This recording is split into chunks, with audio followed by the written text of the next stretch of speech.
guys, it's Megan, and thanks for joining me for another Quick Tip Tuesday.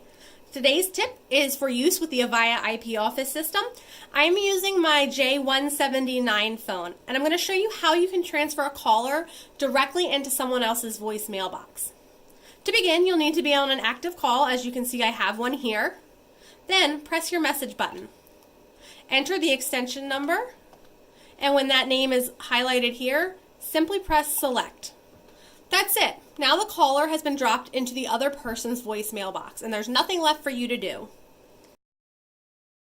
Thanks for joining us for another Quick Tip Tuesday. Make sure you find us on Facebook and Instagram, and you go to our website to find more resources.